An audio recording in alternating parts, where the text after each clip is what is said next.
¿Qué tal? Buen día. ¿Cómo están?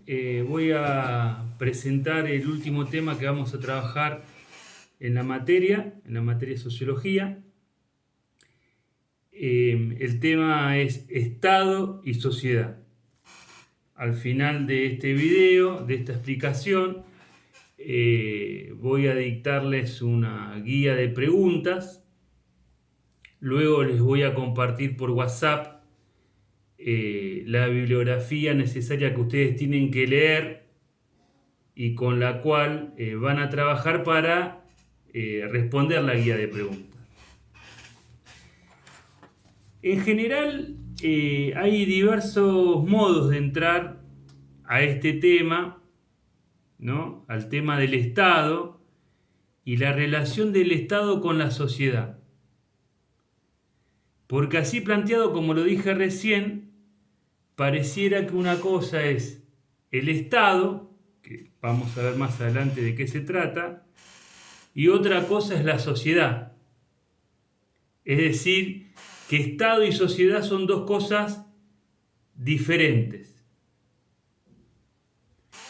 Y en general, a veces tenemos la impresión de que el Estado se impone a la sociedad, ¿no? En muchas visiones o perspectivas de análisis de tipo liberal, en esta dicotomía, en este contrapunto entre Estado y sociedad, los liberales plantean que el Estado absorbe a la sociedad y cada vez el Estado controla más a la sociedad, por lo tanto a los individuos que componen la sociedad. Entonces, primer aspecto importante a tener en cuenta es lo que dije recién. ¿El Estado se opone a la sociedad o el Estado aparece en determinado momento histórico del desarrollo social? Este es un punto y es una pregunta muy importante, porque lo que se ha constatado hasta aquí, con estudios históricos, antropológicos, etcétera, es que el Estado, como forma de organización política, no existió siempre. Y que hubieron determinadas sociedades a lo largo de la historia que no conocieron la formación estatal, que no tuvieron Estado. Por lo tanto, este es un elemento interesante para decir, no siempre existió el Estado, por lo tanto, habría que matizar esta idea de si el Estado es algo ajeno a la sociedad. Ahora, cuando veamos algunas líneas o algunas perspectivas de análisis, veremos que hay determinada corriente de la teoría sociológica que plantea efectivamente que el Estado es producto de un desarrollo histórico concreto y que está directamente determinado por el grado de desarrollo económico y productivo de esa sociedad.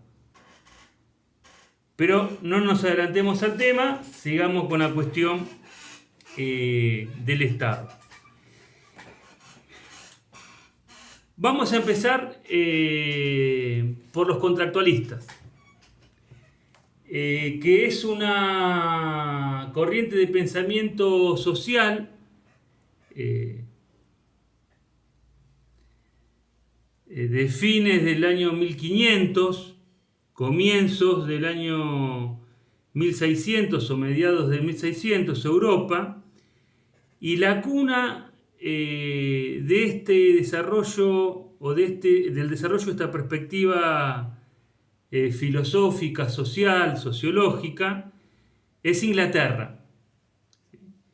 Ustedes, si recuerdan la línea de tiempo que estuvimos trabajando en los primeros trabajos de la materia, decíamos que la historia la tenemos que ubicar aproximadamente 4.000 años antes de Cristo o 6.000 años antes del presente, ¿no? Que aparece la escritura, y desde que aparece la escritura hacia el presente teníamos Edad Antigua o sociedad esclavista, Edad Media o sociedad feudal, y la Edad Moderna contemporánea, que sería la sociedad capitalista o la transición del feudalismo al capitalismo, sería la Edad Moderna, ¿no? Sería esa bisagra histórica, y la Edad Contemporánea es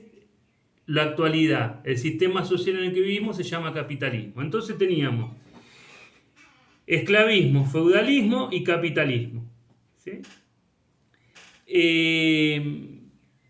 Los contractualistas, con Hobbes, que es un autor a la cabeza, con Locke, que es otro autor, ambos ingleses, planteaban que el Estado tiene una explicación histórica y filosófica. Y ellos están mirando la Inglaterra. Y recuerden que en la transición del feudalismo al capitalismo, también lo discutimos en los trabajos anteriores, el contexto histórico de esa transición fueron de características convulsivas, ¿no? De revoluciones sociales y de guerras civiles que se sucedieron en el tiempo entre el 1650 y 1789, o sea, Revolución Francesa y Revolución Inglesa de 1648, en donde Europa o esa zona de Europa vivió cambios fundamentales, importantísimos, revolucionarios, que le dan fin al feudalismo y empiezan a hacer esto de la sociedad capitalista, este nuevo sistema social. Bueno, Hobbes está ubicado ahí, en esa bisagra. Hobbes es inglés. Y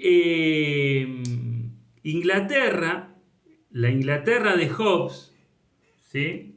En la cual vive este filósofo, este pensador social, es una Inglaterra de una guerra civil. Se llamó la Guerra Civil Inglesa. Es una guerra civil dirigida, uno de sus bandos, por la burguesía, esta clase social que ya estudiamos nosotros, que estaba en ascenso y en desarrollo en el fin del feudalismo, contra la nobleza feudal y la monarquía, ¿sí? Contra la clase dirigente de la vieja sociedad que se derrumbaba, el feudalismo. En este choque, en esta lucha de clases, la burguesía inglesa logra derrotar a la monarquía, y por eso en Inglaterra existe lo que se llama una monarquía constitucional. O sea, si ustedes prenden la televisión o leen algo de Inglaterra, verán que el sistema político inglés es un régimen parlamentario. Hay un primer ministro, hay un parlamento que es electo por los ciudadanos, y está la figura del rey, que ahora es más o menos decorativa, pero que en el 1600 era el eje del poder del Estado monárquico inglés. Bueno, la burguesía, con Cromwell a la cabeza, que era un general que dirigió a la insurrección burguesa, la insurrección armada burguesa, logra derrotar a los ejércitos reales e imponer limitaciones al poder de la monarquía. Ya no es más un poder absoluto, no es más una monarquía absoluta. Ahora hay un rey, pero hay un poder burgués, que es el parlamento, ¿no? Entonces, Hobbes vive esto, o sea, vive la guerra civil. Es como si Hobbes hubiese vivido la Revolución Francesa que se sucede en Francia 100 años después, que tuvo características más radicales y más profundas, porque en Francia se le corta la cabeza al rey. La burguesía decapita al rey, derriba la monarquía y se instaura una república burguesa. En Inglaterra, ese proceso revolucionario tuvo características diferentes, en donde, digamos, no fue tan radical o espectacularmente tan radical como en Francia, porque el rey queda en el poder, pero muy devaluado, muy disminuido, y con un parlamento en donde, en ese parlamento, ¿quiénes estaban? La burguesía, que decidía si subía impuestos, bajaba impuestos, hacía esto, hacía lo otro. Bien. ¿Para qué cuento esto? Para que ustedes se ubiquen en qué momento empieza a elaborar Hobbes su teoría. Y la teoría de Hobbes es la teoría del contractualismo. ¿Qué plantea? Dicen, bueno, miren, los hombres nacen libres por naturaleza. ¿Sí? En el estado de naturaleza, que sería un hipotético periodo social en donde no hay poder, no hay estado, es decir, no hay monarquía, no hay reyes, ¿sí? Todos los hombres son iguales. Y todos los hombres son libres. Y como esos hombres, Hobbes lo supone así, él piensa que son así, son hombres que actúan movidos por el interés personal, por la satisfacción de los intereses materiales y los deseos de cada una de las personas. En ese estado de naturaleza, cada uno persigue su propio fin. Pero ¿qué ocurre?, dice Hobbes. Bueno, puede ocurrir que determinada persona o grupo de personas quieran lo que tiene otra persona u otro grupo de personas. ¿Y qué les impide tomar o apropiarse de lo que tienen las otras personas? Hobbes dice nada. Simplemente la fuerza. Entonces, en un estado de naturaleza donde todos somos iguales y cada uno de nosotros perseguimos nuestros propios fines y deseos, puede ocurrir que en la persecución del fin de uno y del otro choquen. ¿Qué decide ahí, dice Hobbes? La fuerza de cada uno. Entonces Hobbes dice, si esto se multiplica en toda la sociedad y los individuos empiezan a entrar en conflicto unos contra otros, es la anarquía. Lo ponemos en sencillo.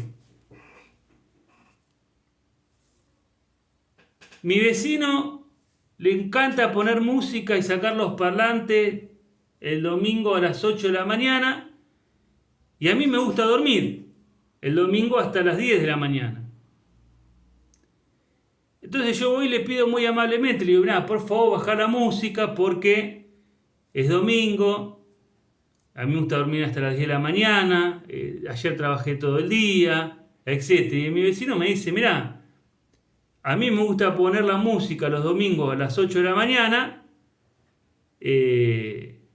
así que voy a dejar la música a las 8 de la mañana. Entonces probablemente esto se resuelva por la fuerza. Yo saco un palo, él saca un palo, yo saco un arma, él saca un arma, y resolvemos esto con fuerza, es decir, con violencia. ¿Se entiende? Hay una película que nunca me acuerdo el nombre, que me la han recordado varias veces los compañeros, los alumnos.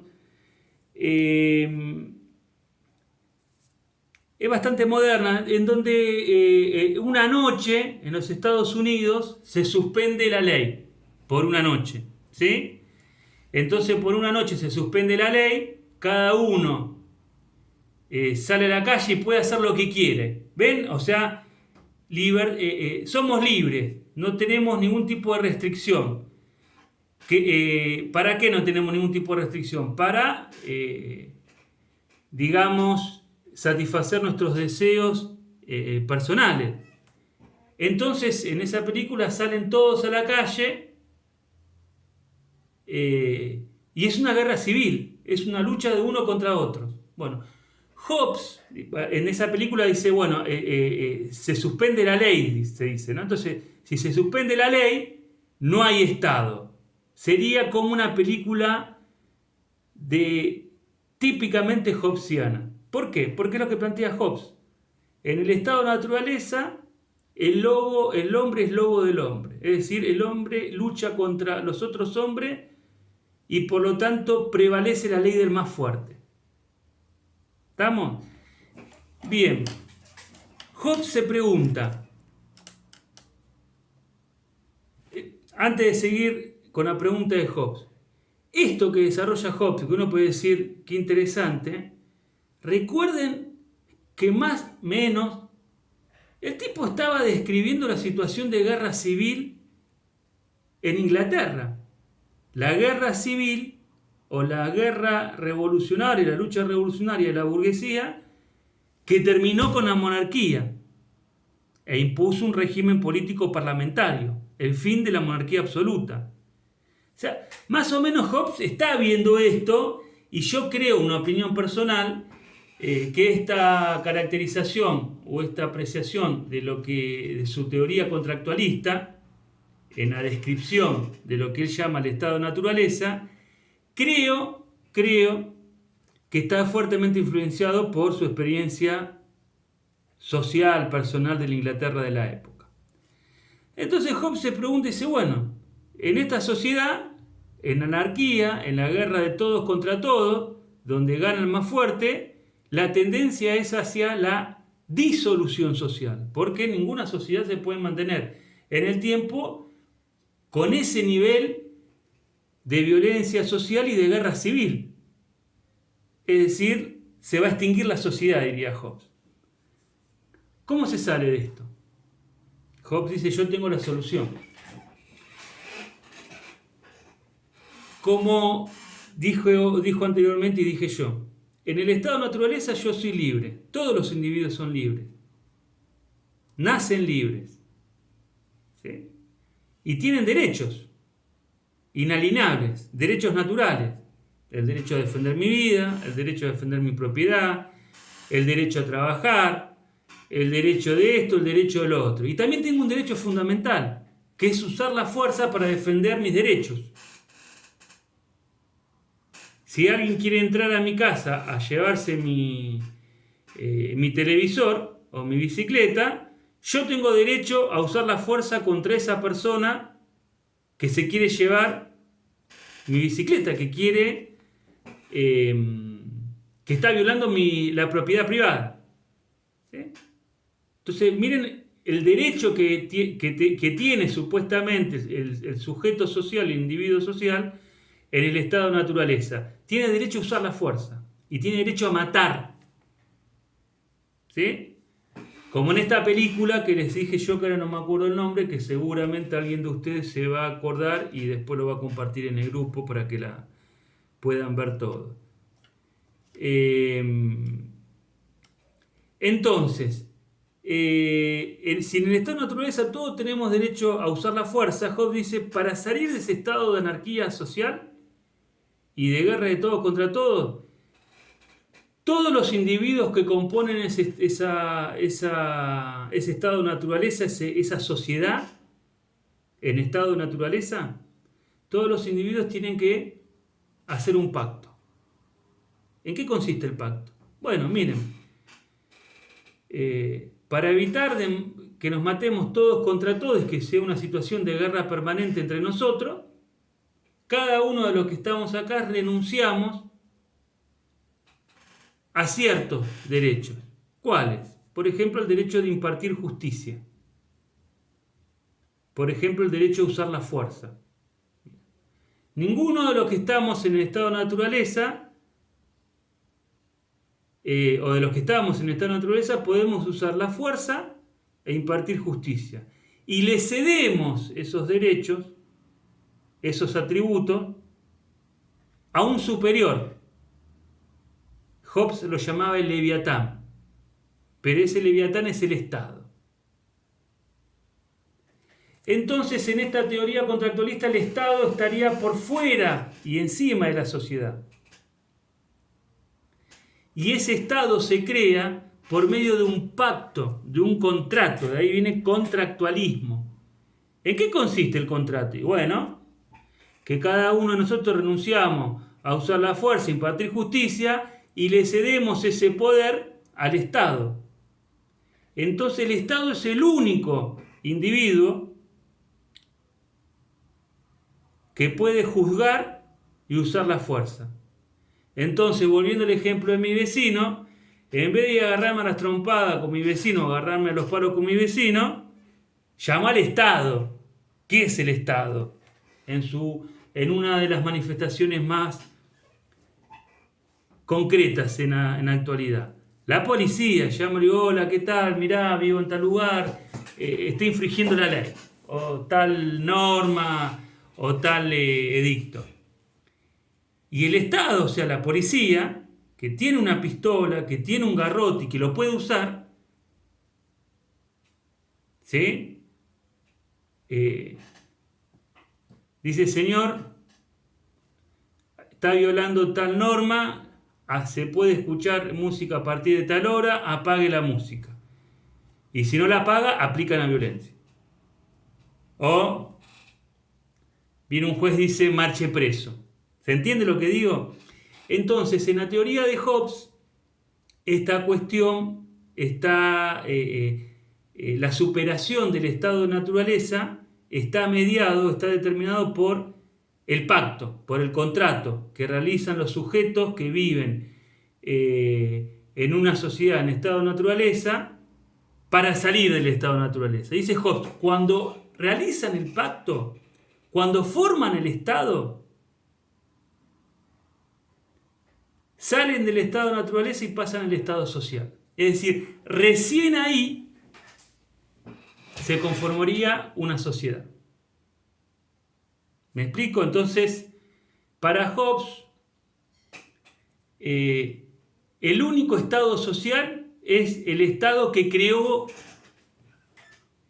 un estado, o el único estado social es la sociedad que salió de su estado de naturaleza y creó un estado.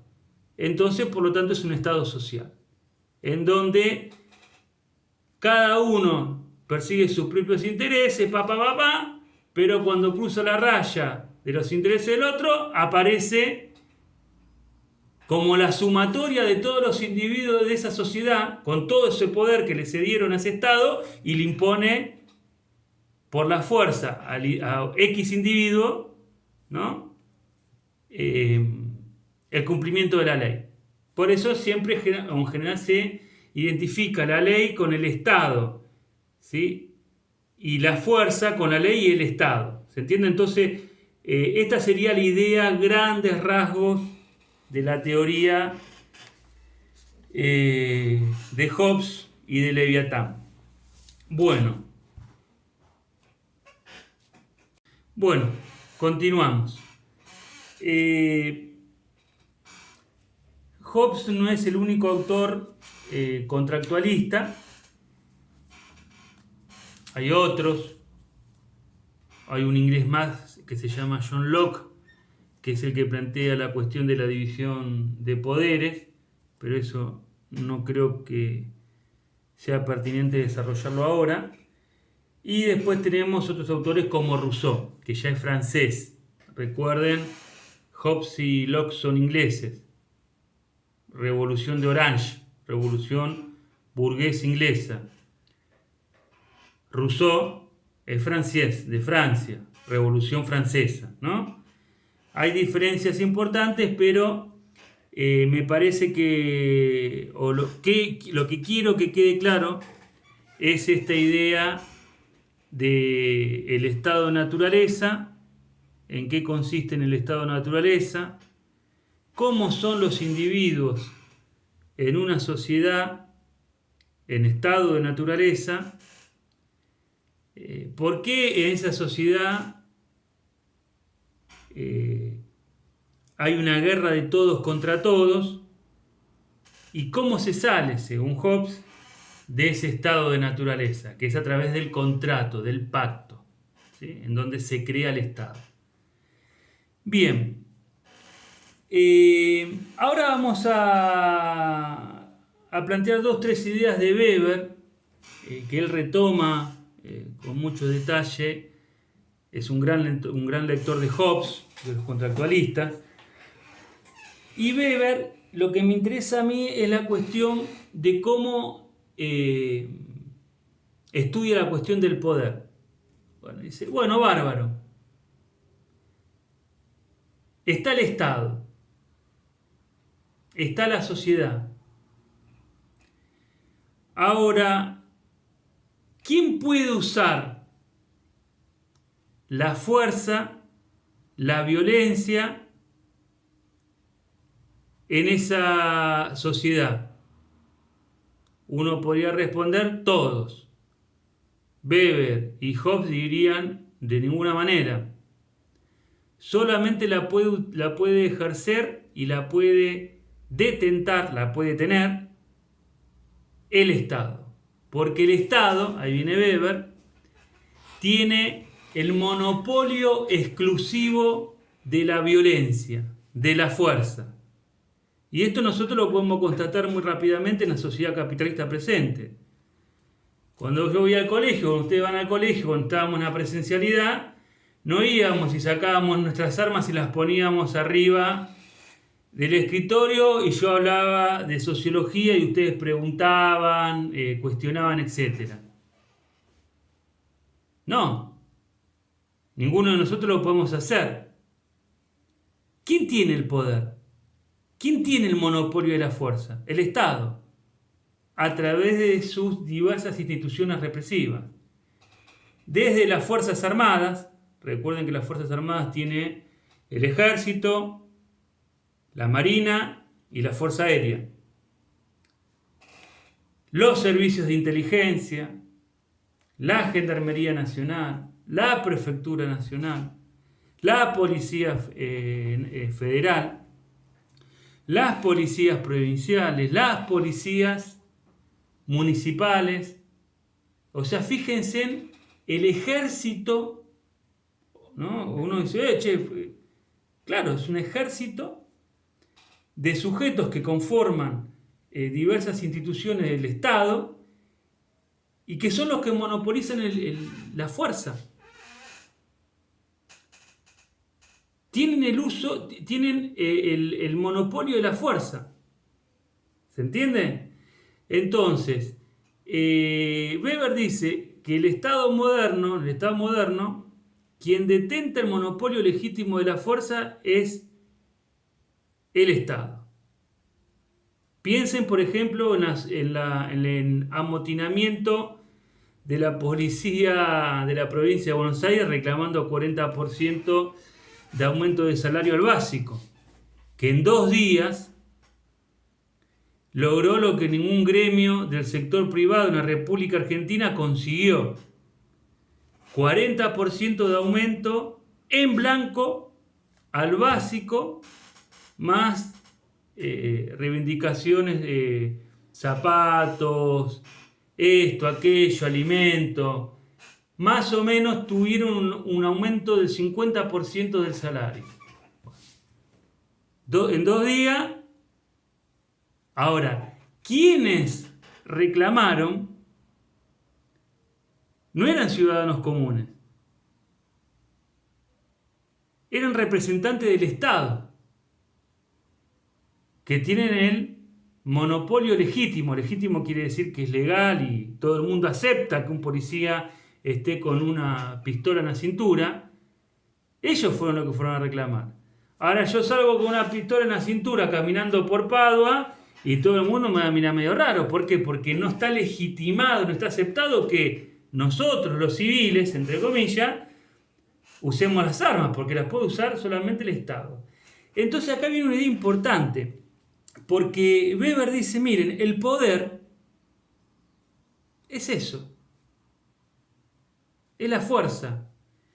Y hace una definición, dice que el poder es la probabilidad, ¿sí?, de encontrar obediencia a un mandato determinado. Es decir, es la probabilidad de que una persona o un grupo de personas imparta una orden y esa orden sea cumplida por otra persona o por otro grupo de personas.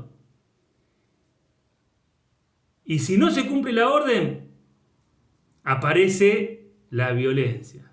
Mirá que la fuerza la tengo yo. O sea que la orden hay que cumplirla. Entonces Weber dice, el poder es eso, el ejercicio de la fuerza. Entonces, lo llevamos a chiquitito, ¿no? A una cuestión del ámbito de la vida cotidiana. Cuando eran adolescentes, o bueno, muchos también de ustedes ahora son adolescentes, quieren ir a bailar, tienen 16, 17 años, su papá no lo deja. Supongamos que el que ejerce el poder, el que dice sí, no, se hace, no se hace, sea la figura masculina paterna. Tu papá no te deja. Y si vas, sabés a lo que te atenés. Es decir, viene la pedagogía del cinto, el uso de la fuerza. Y probablemente ninguno de ustedes, si lo piensa dos veces, dice, no, mejor no voy, porque si voy después me tengo que atener a las consecuencias. Entonces ahí lo que está metido es la cuestión del miedo, el temor. ¿A qué? A la fuerza. En su forma extrema, teóricamente, es el miedo a perder la vida.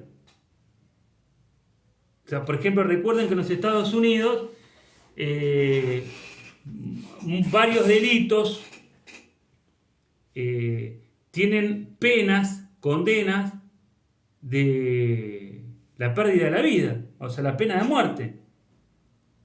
Entonces, si uno quiere la vida, no quiere morir, papá dice, no, esto no lo hago porque voy a la horca, a la silla eléctrica, lo que fuese.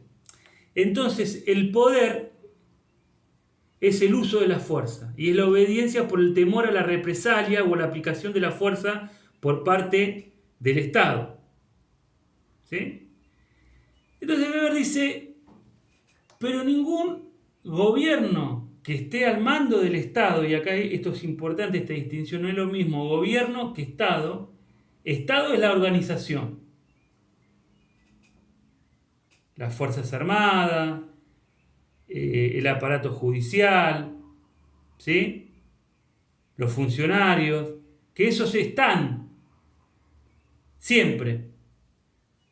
Lo que se alterna al mando del Estado, o quien manda el Estado, es la fuerza política o el gobierno. Un año puede estar Pepe gestionando el Estado y otro año puede estar Juan. Pueden estar diversas fuerzas políticas, pero lo que no se modifica a lo largo del tiempo es esa institución, el Estado, lo que hablaba Hobbes, ese leviatán, ese monstruo que tiene el monopolio exclusivo de la fuerza legítima y que según Hobbes evita la guerra civil. ¿Se entiende? Bien.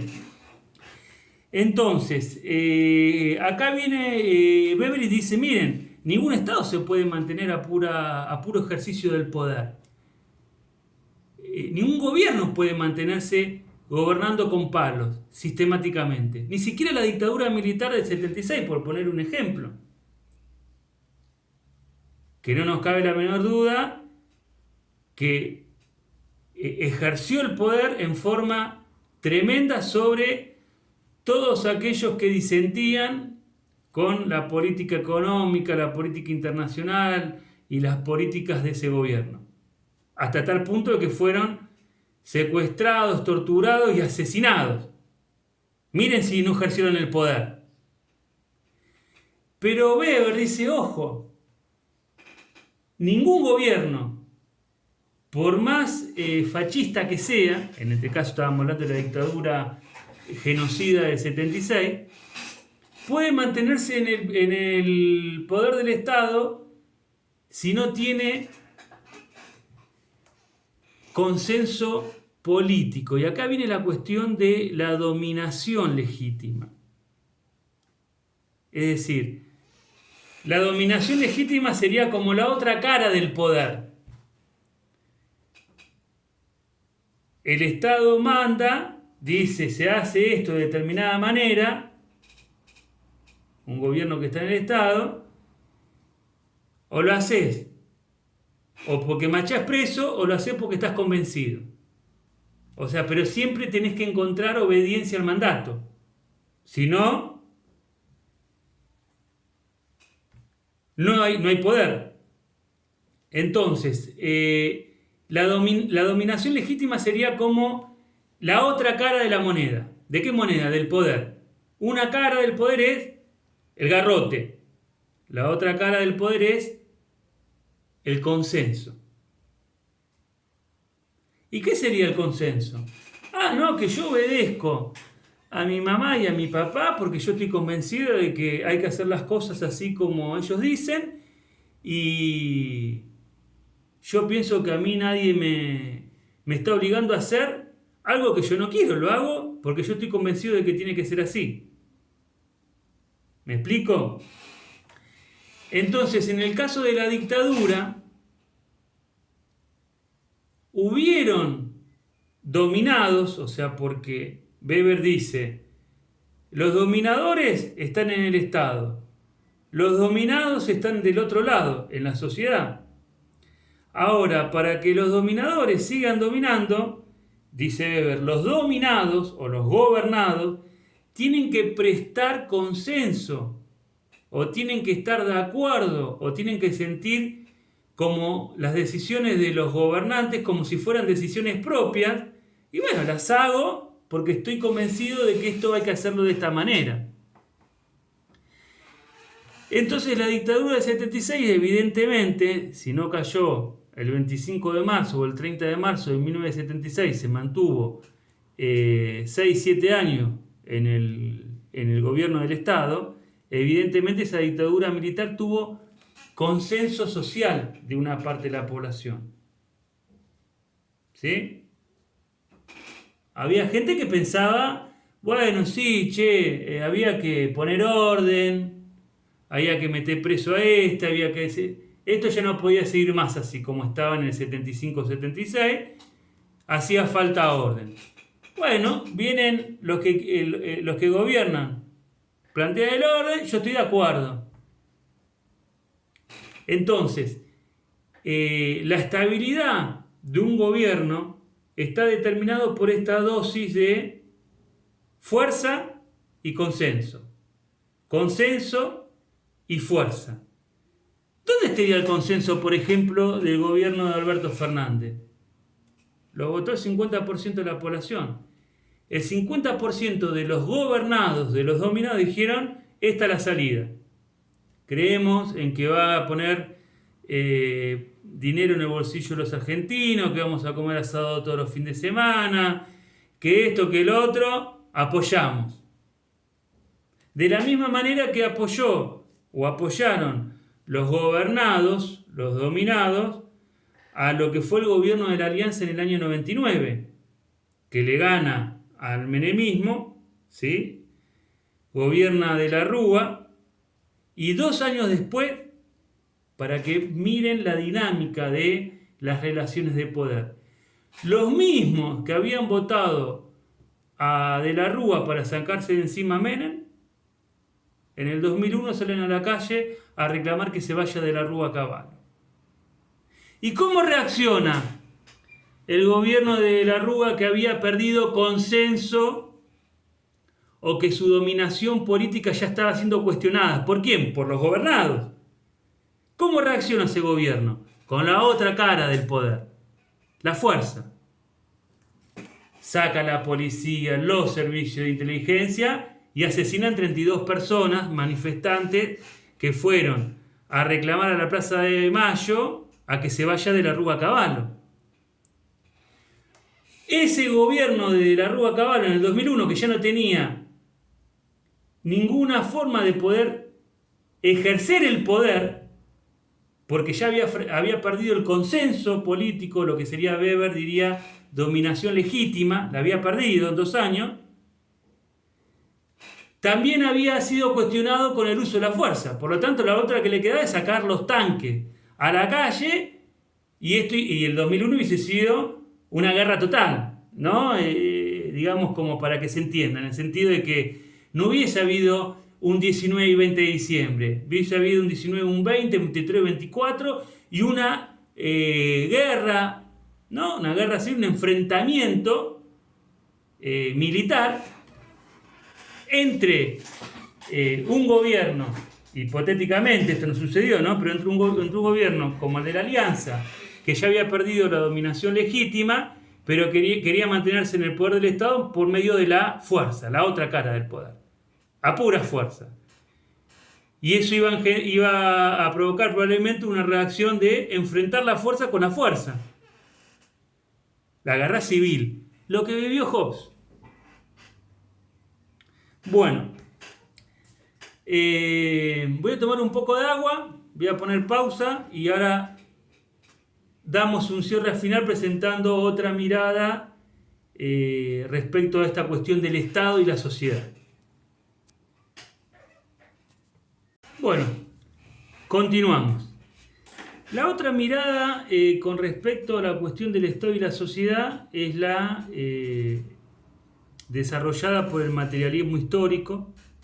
Ya saben que, ya lo vimos a esto, los representantes más conspicuos del materialismo histórico dialéctico son Marx y Engels, ¿no?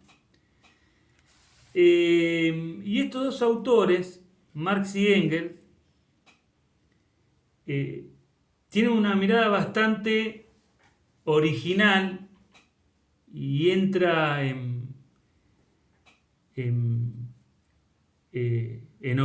está en oposición, ¿no?, a la mirada de Hobbes y en parte a la perspectiva de Weber. ¿Qué dice Marx y qué dice Engels? ¿Y qué dice Engels? Que el Estado no está por encima de la sociedad. No hay un Estado y una sociedad, sino que el Estado es creado por el desarrollo social y aparece en un determinado momento de su desarrollo económico. Engels usa la frase siguiente, dice que el Estado es la manifestación o el Estado es la evidencia de que esa sociedad donde hay Estado está dividida en clases sociales. Y en clases sociales, como ustedes ya saben, que son irreconciliablemente opuestas. O sea, lucha de clases entre la burguesía y el proletariado, entre los capitalistas y la clase obrera, hay una lucha a muerte. La lucha de clase, la lucha de los explotados por terminar con la dominación de los explotadores. Lo mismo sucedía en la sociedad feudal. Los siervos de la leva, la clase explotada, los señores feudales, la nobleza, el clero, la clase explotadora. Una lucha irreconciliable. En el esclavismo, línea de tiempo, recuerden las primeras clases. En el esclavismo, el esclavo, el explotado, que lucha por liberarse de la explotación del amo, el explotador. Entonces hay una lucha de clases. Cuando la sociedad se dividió en clases entre explotadores y explotadores, aparece el Estado. Es decir, que si yo tengo Estado, tengo una sociedad dividida en clases. Y ahora la pregunta es, ¿para qué se crea el Estado? Y responde Marx Y dice, miren, porque el Estado es un instrumento que utiliza la clase explotadora, en su momento, ahora los amos, en su momento los señores feudales, la nobleza, el clero, y hoy los capitalistas. Utilizan ese Estado para mantener la dominación social y la explotación social. O sea, ¿qué sería un instrumento? Bueno, es un medio para mantener la explotación. Fíjense que esto es diferente a decir que el Estado es necesario para evitar la anarquía social. ¿Se entiende? Porque Marx dice, miren, existieron sociedades que no conocieron el Estado y se las arreglaron bárbaro. Y no había ninguna anarquía social, no había ninguna lucha de todos contra todos, no había ninguna guerra civil. Porque en las sociedades preestatales que no conocieron el Estado, eran sociedades, dice Marx y Engels, meridianamente igualitarias. ¿Sí? Había condiciones de igualdad social y económica similares. Por lo tanto, nadie explotaba a nadie. Por lo tanto, no hacía falta un instrumento de dominación, de fuerza, para sostener la explotación de nadie, porque no había explotación. Entonces, cuando aparece el Estado, por eso Marx dice que el Estado es el Estado capitalista. Dice, o sea, no es un Estado, como dicen los juristas, los abogados, los constitucionalistas, el Estado somos todos. No, el Estado no somos todos. El Estado es una organización que tiene el monopolio de la fuerza, y para Marx y Engels, ese Estado es un instrumento para sostener la explotación de los capitalistas sobre los trabajadores. ¿Me explico? Entonces, acá aparece una idea interesante o una reflexión interesante. Uno piensa, por ejemplo, vamos a historia. Seguramente vieron lo que fue la campaña del desierto, que fue en el año 1870 y monedas, 76 si no me equivoco, en donde el gobierno argentino manda una expedición al sur de la provincia de Buenos Aires, donde no había ningún desierto, sino que están las tierras más productivas del país, en una expedición militar, para masacrar a la población aborigen y para arrancarles a esa población sus tierras. De hecho, Roca, que después fue, Julio Argentino Roca, que después fue presidente años después de Argentina, fue el que comandó esa campaña militar de exterminio de los aborígenes. A los que no los exterminaron, los esclavizaron y los llevaron a Buenos Aires y luego los vendían como personal doméstico para la oligarquía terrateniente. Entonces uno dice, che, yo estoy en contra de la violación de la propiedad privada, estoy en contra de los ocupas. Pero esa ocupación de tierras estaba fenómena para la burguesía, porque si uno mira los registros catastrales posteriores a la mal llamada campaña del desierto, comandada por Julio Argentino Roca, se dará cuenta que de repente 40, 50 familias se habían hecho titulares, dueños de las mejores tierras de la provincia de Buenos Aires. ¿Se entiende? Y para poder hacerse titulares de esas tierras, previamente tuvieron que ocuparlas militarmente, asesinar a los nativos y esclavizarlos. Ahora uno ve Guernica y dice, la propiedad privada. Ahora cuando los que ocupan son los sectores más pobres del movimiento obrero, en general los sectores desocupados, ustedes saben que la clase trabajadora tiene un sector ocupado y otro sector desocupado. Lo estuvimos viendo cuando analizamos las cuestiones de la pobreza, etc. Bueno, ustedes saben que en Guernica ocupó tierra los sectores más pauperizados, más pobres de la clase obrera. Los que trabajan en negro, los que son changarines, los que no pueden acceder a crédito, los que se quedan sin trabajo o sin la changa y ya no pueden pagar el alquiler, ¿no? Ese sector más pobre. ¿Cómo reacciona el Estado? Digamos, con el Julio Argentino Roca de la época, pero no del 1870, sino de la actualidad, un Bernie. ¿Me explico lo que quiero decir? Entonces fíjese que hay dos varas o dos unidades de medida. Una ocupación está bien y el Estado no solamente no reprime, sino que pone sus fuerzas represivas para ocupar esas tierras, mal llamada capaz en el desierto, y otra ocupación está mal y el Estado pone sus fuerzas para echar a los ocupantes. ¿Se ve? Dos cosas diferentes. Bueno, entonces, esto se puede entender en base al análisis de la teoría marxista.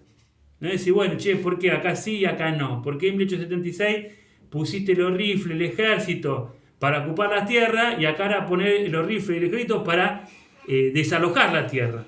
Bueno, porque en 1876 los que ocupaban era la oligarquía, la clase dominante, los explotadores. Ahora los que ocupan son los explotados. ¿Y cómo reacciona el Estado? A uno reprime y a otro le pone la Fuerza Armada al servicio de la ocupación. Entonces, porque acá yo anoté unas preguntas.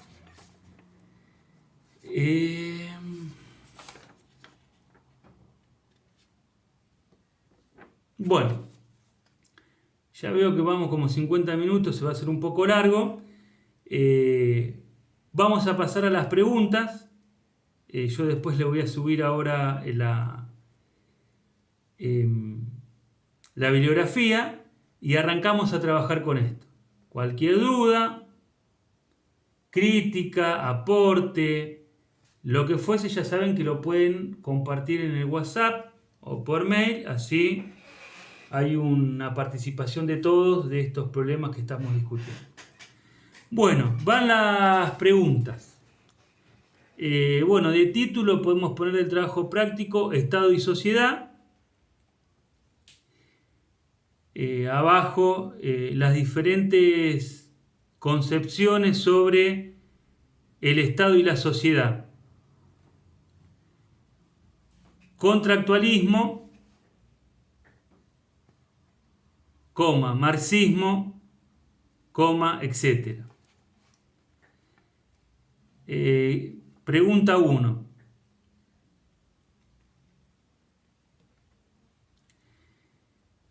¿Cómo define Hobbes al estado de naturaleza?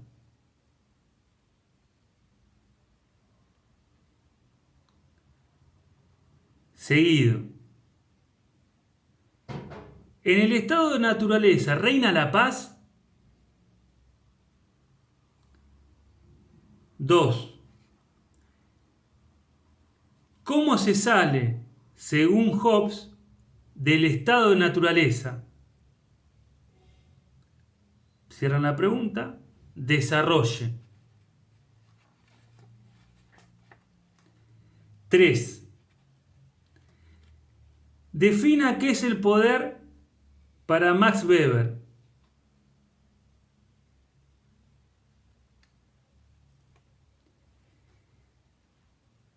Seguido. ¿Cuáles son las características fundamentales del Estado moderno?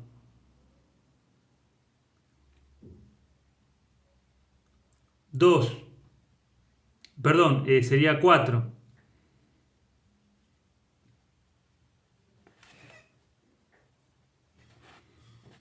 ¿Qué significa que el Estado tiene el monopolio exclusivo de la violencia?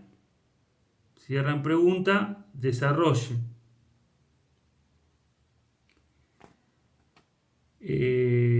5, si no me equivoco.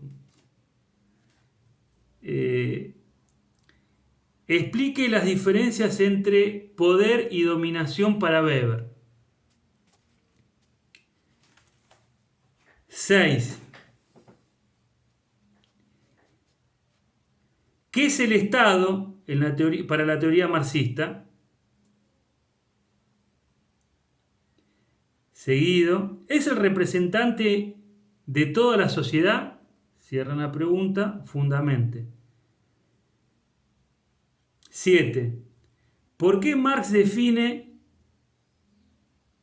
al Estado como un instrumento de dominación de la clase dominante? Cierran pregunta, fundamente. Bueno, cortamos acá. Les mando la bibliografía y nos estamos encontrando en el chat o por mail o en los Zoom. Un abrazo.